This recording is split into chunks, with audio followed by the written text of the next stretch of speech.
నగరంలో వినాయక నిమజ్జన కార్యక్రమం ప్రారంభమైంది. 9 రోజులుగా పూజలు అందుకున్న గణనాథులు గంగమ్మ ఒడిలో కలిసేందుకు సిద్ధమయ్యారు.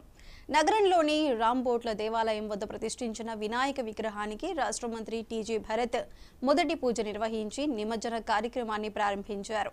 ఈ కార్యక్రమంలో ఎమ్మెల్యేలు గౌరీ చరితారెడ్డి, బొగ్గుల దస్తగిరి, అధికారులు, గణేష్ మహోత్సవ కేంద్ర సమితి సభ్యులు పాల్గొన్నారు. హైదరాబాద్ తర్వాత ఏపీలోని కర్నూలులో వినాయక నిమజ్జనం ఎంతో వైభవంగా జరుగుతుందని, వచ్చే 5 ఏళ్లలో ప్రజలంతా మట్టి వినాయకులను ప్రతిష్ఠించి పర్యావరణాన్ని కాపాడాలని మంత్రి టీజీ భరత్ చెప్పారు.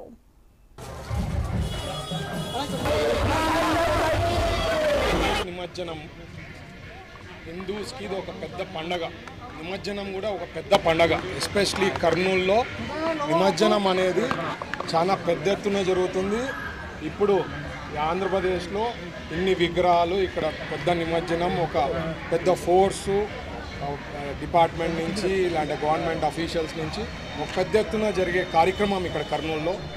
ఒకటే నేను రిక్వెస్ట్ చేసేది, వచ్చే 5 ఏళ్లలో అందరికీ సిటిజన్స్ అందరికీ రిక్వెస్ట్ చేసేది ఏమంటే, ఎకో ఫ్రెండ్లీ గణేషాస్ పెద్దవి కూడా చేస్తున్నారు. ఇప్పుడు స్టేట్లో బిగ్గెస్ట్ వచ్చి మన విజయవాడలో ఉంది.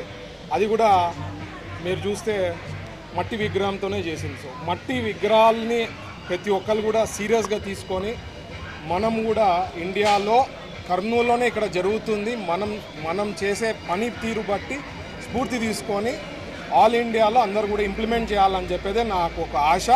సో ఈ కమిటీసు, సిటిజన్స్ ఆఫ్ కర్నూలు అందరూ కూడా ప్రోత్సాహం చేస్తారని చెప్పి ఆశపడుతూ, అలాగే సుఖ సంతోషాలతో అందరూ కూడా హ్యాపీగా ఉండాలనేది నేను కోరుకుంటున్నాను.